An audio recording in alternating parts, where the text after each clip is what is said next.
Hi, I hope you're all doing okay. So it was brought to my attention while I was editing this video that I hadn't properly explained why I was taking a step back from YouTube. The reason is my term as a student is coming to an end. And with that, so will the concept of student videos be coming to an end.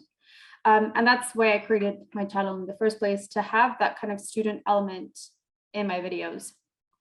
So I think right now for me, it's the best thing if I take a step back and kind of figure out where I want to take this YouTube channel, what I want to do with it, and how I can properly contribute to the community of podiatrists, because I think it's a fantastic community.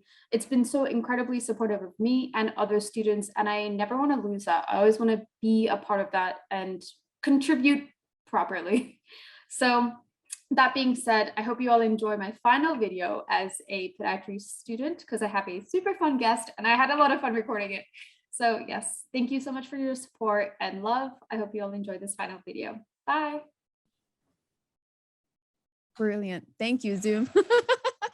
Hello. So first of all, I just want to say hi to everybody. Thank you for tuning in. Today is my last episode. And for today's last episode, I've got a really awesome guest with me today. He is officially known as the lead on everything dermatology in podiatry. And I'm sure even outside of podiatry. And you all know him, or you've either referenced him at some point in your lives. So here is Dr. Ivan Bristow. Dr. Ivan Bristow, how are you doing today? I'm fine. How are you? I'm permanently exhausted pigeon. So I'm fine. I'm normal. So what got you into dermatology? I suppose when I was at the very college that you're at now, I think I would say in the second year, there was an incident. There's always a patient that changes your practice. You'll find that as you go along in time. See lots of patients, and then there'll always be one or two who make you stop and think, oh, I'm going to change. And this was a lady who turned out to have a melanoma, and it was in one of the student clinics in the second year. Oh. And consequently, it changed my track. It was a biomechanics clinic, as they used to call it then, or an orthopedics clinic. Right. And we were spending hours putting the foot into neutral, but I was more interested in this lump on the back of the leg, which really annoyed the tutor, because he wanted to know whether it was forefoot varus, rear foot varus, I don't know, whatever. And I was more interested, well, what's that? And as it turned out, it was a melanoma. And consequently, as I went through the program, I realized we don't have, or didn't have, certainly haven't changed that much dermatology training. And I thought, we're missing out here, because every single patient we look at, you've got to look at their skin. And there's so much we see, and there's so much we treat on the skin, but actually we know so little about it. So I suppose in a way you could say here's another sort of life lesson, that sometimes a bad experience is a good experience, because I left there thinking, I know nothing about dermatology, but it's going to inspire me to make a change and learn more about dermatology. So it's sort of a reverse, people always think of good experiences being good things, but bad ones are just as good sometimes. So what did you do to kind of up your dermatology game, if that's how you felt when you left clinic that day? Because a lot of people would be like, oh, I don't know this thing. I'm a failure. I'm going to go hide somewhere. But you went out and you got that training. Read. I like books with lots of pictures in. I have done since I was a child. Same. And the beautiful thing about dermatology, it is it's so visual. So, you can flick through a book and look, oh, that's an interesting rash. Oh, I'd like to pick that. Or I wonder what that feels like. And so for me, it was just soaking that up, because there were no mentors. There was nobody. So I just read and read and read. And every day you're looking at patients, you see different things. You hold up the textbook next to the foot and say, oh, it looks a bit like, I think it's that probably. But it wasn't until my first job that I actively sought out some dermatologists in the department where I was working, the hospital I was working in Oxford. And I was brave enough to go and knock on their door and say, oh, I've read one of your books. In fact, I've read 3 of your books. In fact, I've got 4 on the shelf, Of course, slightly sad, a bit of hero worship. You know what it's like. It's not good. But from that, they were so impressed. They said, oh, come in come and spend some time in the dermatology department. We don't have a podiatrist, and it would be such a good idea because so much of what we see is on the legs and feet. Mhm. And so I suppose it's like anything. If there are three types of people in life: those who watch it, those who make it happen, Mhm. those who watch it happen, and those who say what happened. So you just have to decide which one you want to be. So in my case, it was like, I've got to make this happen. Wow. And giving up weekends, evenings, going along to dermatology meetings and stuff like that, while other people were out having fun, partying. Yeah, There I that's was. not for you. Well, I thought, invest now and, save up now, and it pays out later. And you know what? I'm glad I stuck to that philosophy, Yeah. but it's a balance. It's a balance. So what did you do to maintain that balance? Because that must have driven you a little bit crazy. Yeah, I suppose, as my fellow graduates say, I'm not a big socialite. I do like to mix with people and so on, but I wasn't, down at the Northampton nightclub when I was a student every night. Only Wednesday nights, which was student night. That was your night. Yeah, that was Wednesday night, and the bus used to turn up on campus, take us all down there till about 1 o'clock in the morning, and that was fine. But it is about getting a balance. But sometimes when you're really passionate about something, you get really drawn into it. Yeah. And I suppose what made it was the people around me, because dermatologists generally are nice people. It's a discipline where you have to have certainly, to a nice attitude towards people, Mhm. because you're talking about something quite intimate, their skin. Yeah. And their appearance and so on. And I found them quite calm and thoughtful, and really helping people to make them feel better about themselves through treating their skin disease.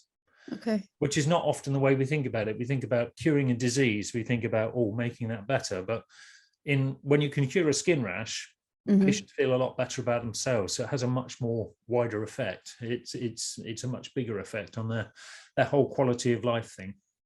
So what kind of lessons or tips did you kind of pick up as you studied dermatology in depth? Read as much as you can and Mhm. take opportunities. Sometimes, you're invited along to a talk or go and speak to people, and it's networking. It's speaking to people and learning. I carry around a notebook. I certainly used to do more. Now it's a bit more electronic. Mhm. But I was always writing notes. I'd have this little bound journal thing with an elastic band around it and a pen, Mhm. and write everything down and whatever I learned. People thought I was mad, but you know what? It's always good to go back and flick through and think, I've seen that somewhere before. I've heard that, And in dermatology, you see, the beauty of dermatology is that once you've seen it once or twice, you never really forget it. Okay. It's okay to read about it in a book, and if you've never seen it, then it will Right. easily just disappear. But when you've been in clinic, I was in dermatology clinic for 11, 12 years at Oxford. You see something, you remember it much more strongly, and you interact with that patient, it retains much better. And I think partly because it's a visual subject, and with a linked patient to it. Mhm. And of course, these days, because digital photography is so cheap and so available, take pictures, of course, with the patient's consent and so on, but take lots of pictures and build up your own sort of photo journal, if you like. And you can have your own library. And I bought my first digital camera, you're going to laugh at this now, in 1997. It was 3 megapixel. I was 5 years old then. Yeah, I've still got that camera, and do you know what? It takes some excellent photographs close up, but I've still got it. And it was the That's camera I so used to take with cool. me to clinic. It cost me about £800, and people thought I Oh. was mad. But boy, did I get some good photos, and they're still with me today. Oh, that's amazing. That's pretty cool. That's pretty cool. But yeah, we keep your photos. I keep all my photos, social and work. Yep. We won't bug you about the social pictures because I think I've harassed you enough. Yeah, we'll do that in the pub later. That's fine. Yeah, on a Wednesday. Wednesday Okay, night. time for the funny questions. Ooh. Okay. Okay, so the first question is, do you have a favorite dance move and can you show us? Ooh. I'd have to go back to the 1980s for that. What Now, is you it? know, you won't, you obviously you will think, what's the 1980s? Is it just a channel they show on TV? 1800s? What is that? Yeah. And Just kidding. it was a big thing at our school to do robotics. Oh, the robot! Yes. You gotta show us. From the days of craft work and the model, you see this one track, which was, you know, quite robotic. And well, we used to, I can't do it with the camera so well, though, but you used to make these sort of mechanical movements. That's so cool. I love that. And I think Peter Crouch sort of carried it on the football pitch later on with the robot. And when every time he scored a goal, he used to make these robotic movements. But it was very sad. But it was good at the time, but it was of its time. That's brilliant. I love it. Okay. The next question is, what's your silliest memory with your best friend? Oh dear. Yeah. I wasted many a good day on my childhood. Stupid things that I've done. I've done a fair few. I think, yeah, a friend of mine, we used to live in our village. Next village, there was an RAF station. Oh. And there was these big old transport planes called Hercules, full propeller, big. And they used to come quite low over the village as they went into land. So we had this idea that we could make one land. And how we did it was, I got a radio, and don't ask me why. I got a radio, and I would get the white noise on the radio and just turn the dial and trying to tune into the radio. And I would say to him, go and hold a couple of torches by the window and shine it up at the plane. And then when the plane didn't land, I got really disappointed. And then we usually ended up fighting, you see, because I said he wasn't shining the torches in the right way. Oh. So we never did land a plane, but hey. Oh, goodness. Oh, that's brilliant. But what you do when you're 5 years old is, you know, I don't know. Don't ask me. I grew up in the 90s, and my childhood was just filled with like Nintendos and Game Boys, and oh yeah, I was thoroughly spoiled. I was at work by then. Were you? No, you had a career before you came into podiatry. Yeah. So you had a different. What was that? I was training to be an optician. Why? Yeah. I left school. I didn't really know I didn't know what I wanted to do, but for 2 years I worked as an optician. I was training with a company who was sponsoring me. Okay. The company weren't very good, to be honest. I didn't feel they treated their staff very well. Could you not see eye to eye? Well, it wasn't even that. I didn't really see much of them, but the point was they didn't look after you very well. And I thought, actually, it turned out to be more of a sales pitch at that time, selling things rather than actually caring for people and, you know, trying to sort their problems. So as a young, impressionable sort of 18, 19-year-old, I thought, I'm going to leave that together rather than move to a different company. And that's when I thought, I'll go and do something where I can work for myself. It's a bit more medical and maybe make a good living having a practice. But it turned out quite differently to that. Just working in the clinic 5 days a week. I rarely do that. Yeah. Okay, next question. What's the strangest family tradition you have? Strangest family tradition? Oh, yeah. Right. I suppose if you were to come to where I live in, where I'm from in the West Country, the tradition circles around my dad. My dad, he's now 86. Okay. He's alive and well. Yeah, he seems to be. Most days. He's still moaning, and he's very happy moaning. But we were known as the grave digging family, you see, because my dad was a grave digger. That's amazing. I was not expecting that. That's hilarious. My dad was a grave digger, and in his career, we added up, he dug over 20,000 graves by hand. Oh my God. 20,000. And he must the whole have of our some life great strength. Sorry? He must have some like great like upper body strength. He was at one stage, he was tug of war for England. He was big. That's nuts. It's a sport you don't hear about much, but actually it's very common in sort of very manual. People are very manual. And he was into tug of war in a big way internationally. Nuts. Pulling on the rope.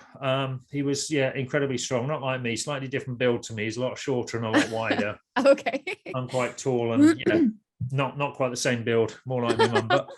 Great, grave digging theme, and used to get all the grave digging jokes, and people would go up to me, up to me dad, and he had a good sense of humor, because they go up to him Yeah. and say, hey, do you dig graves? And he says, yeah, I think they're pretty cool. Yes. People think that was quite funny. No, do you dig them? Not like them, dig them. Never mind, it's an old joke. Graves. So yeah, families just every year people would come around and come and see the grave digging family, and we were known as the sons of grave diggers. Yeah. You guys, like, if that happened now, you guys would be a very like Instagram like popular family. Like, these are the grave diggers. Like, it's just crazy. Well, I'm trying to get my dad to write his memoirs. You may think it's very macabre and dark, but actually he's done so many fascinating things in his life and seen so much.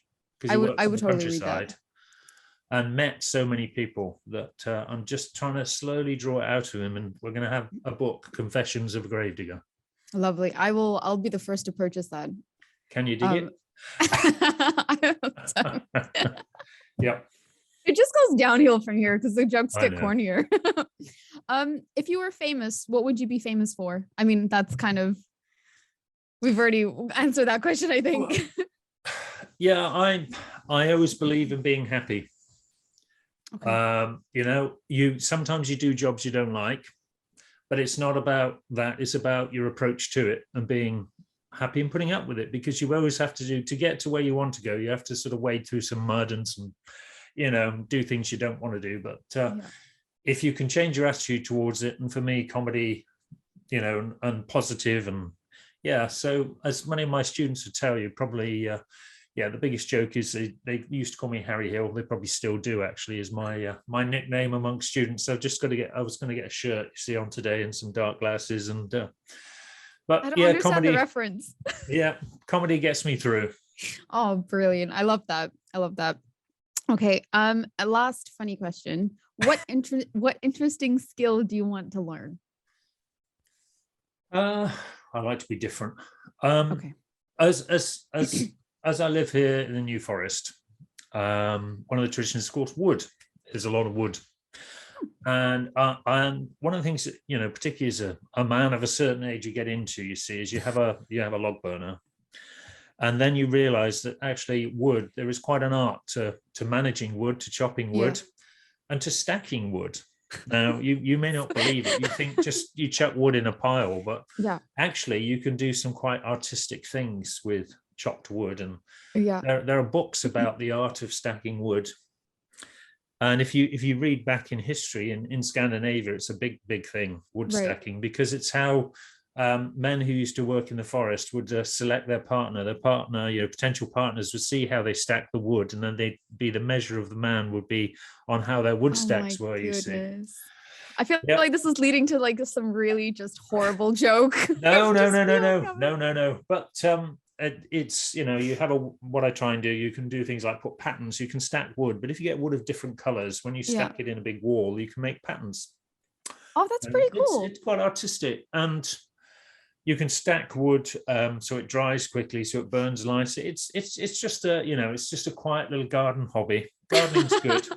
But people always come in and they look around the garden and think, wow, I do like your wood stacking. And I think it is not just a random thing. It's and I like to be different. Okay, I like to be different. The wood stacking dermatologist. I suppose a bit like my son. He works with brickwork, and he does like building brick walls, but I mean stone walls and stuff like that. It's quite an art to fitting it all together to make it look. I suppose it's about logic of the mind. I'm not sure, but there are. Not many people would say that, would they? Come on. I don't know. This whole interview has just gone so unexpectedly, but like in the best way possible. Now, I believe you've got some funny questions for me, sir. Oh, have I? Oh, God. No. I want to hear your jokes. Your homework? I want to hear my jokes first. Come on, these dermatology jokes. I've heard a few. So these are so bad. They're good. Okay. Are you a fan of Harry Potter before I begin? I got as far as the second or third book. That's fine. Yeah. I think yes, that's fine. Okay. What's a dermatologist's favorite part of Harry Potter? I don't know, his scar. No, it's Quidditch. Get it? Quidditch. Yes. Oh my God, this is great. Okay. I can't see your reaction right now, but No, I'm assuming okay. there's many eye rolls. Not yet. The Not yet. second That was one- okay. That was okay. Okay, this gets better. So the second one is a dermatologist was studying new remedies for itching, but his lab burnt down. Looks like he has to start from scratch.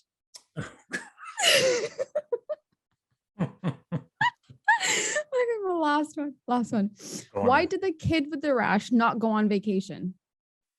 Go on. Okay, because his dermatologist told him to apply the medication locally. Uh, I could say that's a very topical joke, but that will be another dermatological. Yeah, I can see there's a new career for you. I'm shutting down YouTube, and I'm gonna do jokes now. There's always plenty of medical jokes. There's always plenty of There's medical so jokes. many. There's so But, many. yeah, it's always good. So silly questions for you then. Okay. Yes, bring it. This is a common one, but I'll ask anyway. So if you could have, which one of these two powers would you rather have? Be able to fly or to read people's minds? Fly for sure. Fly for sure. If I could read people's minds, I would torture myself to death. And like, that's not how I plan to go out. I plan to go out in a blaze of glory. There we are. Yeah. And of course, everybody's standard favorite film.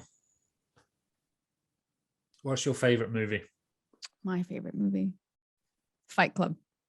Fight Club. I love Fight Club. It's so weird. It's so weird. I love it. There's plenty of weird movies out there. No, I've got a whole list. I did, during lockdown, I did write my sort of top 20, but strange thing, most of the movies I like are in prisons. Oh, like Shawshank. Green Mile. Oh, right. Shawshank, Yeah. Papillon, Midnight Express. I've not seen Midnight Express. I really want to. But is that a prison movie? It's about a Turkish. It's a true story, but I will warn you, it's more hard hitting than it's quite hard hitting compared to Shawshank. And I won't watch that. I'm a proper like wimp. I will not watch like any movie that someone warns me. It's like, okay, it's a bit hard hitting. I'm like, nope. Okay, that's not for me. Instantly, I'm out. Okay. Next question then. Yes.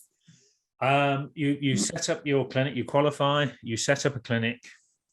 Who in the world, from past or present, would you like as your first patient?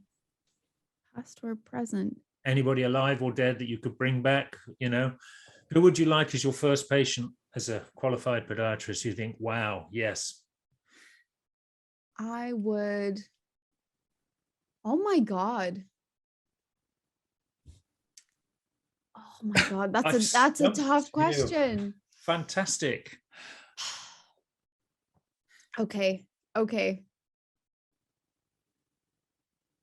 No pop stars, movie stars. There are just so many. There's so many to choose from. Like, I love everybody. This is hard. Okay.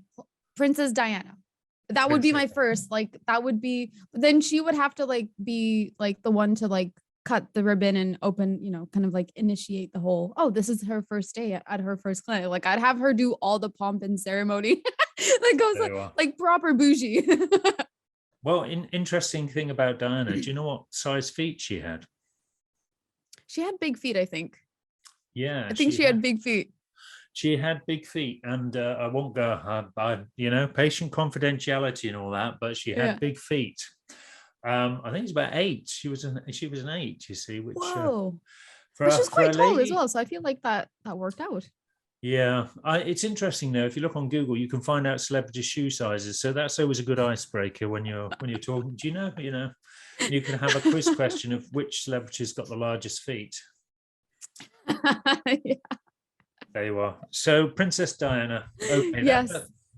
That's a good start. So what about a pop star then? If you have your first patient as royalty, the second one's got to be from the world of music. Who would you? So many. Oh my God. Adele. Because I feel like if Adele and I were in, like, if she were my patient, I think we would just tell each other horrible jokes all day long. Like, I think, yeah, that would be like, she's absolutely amazing. I love her so much. Well, I'll tell you a story. I bought this new computer Yeah. And every time I booted the laptop up, it would start singing. The singing would come through on the speakers. And I phoned up the support line. I said, I've got a stupid problem. Every time I open the laptop, press the button, they start singing. And they said, of course it will. It's Adele. Get out.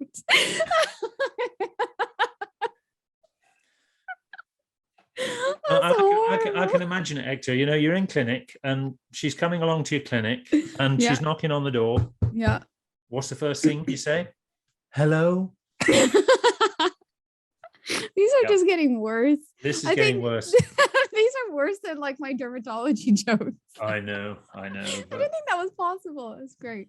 Irresponsible. But do you know what? And this is something I would hope many of my former students would say who have taught over the years.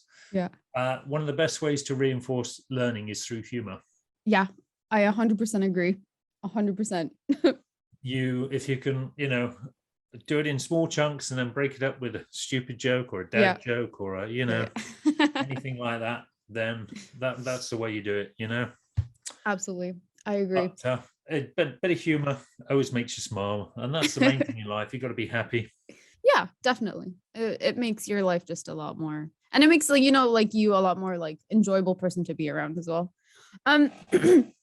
Anyways, I just wanted to say thank you so much for helping me bring in this final chapter of my student life. And I think it's time to kind of pass the torch over to, another up and coming podiatry student. They can do all the social media stuff and I can kind of like take a step back. And yeah, I think it's been a lovely journey for the past like 2.5 years that I've been doing this. And I'm super grateful for everybody that's, been on my channel. And again, Dr. Bristow for being on my channel and speaking to you. It's been really fun. It's been a really, really fun episode. And I was going to say, I think it's fantastic that, social media has been a platform where students, you've given the student, dimension that we've never had before in the profession. Yeah. You've put it forward there, and you and other people have been very inspirational. So it's good to see a student, as they say, putting it out there. Yeah. And raising the student profile, because you are our future. And so thank you. Yeah, it's been great watching all your videos, and I've been secretly lurking on YouTube.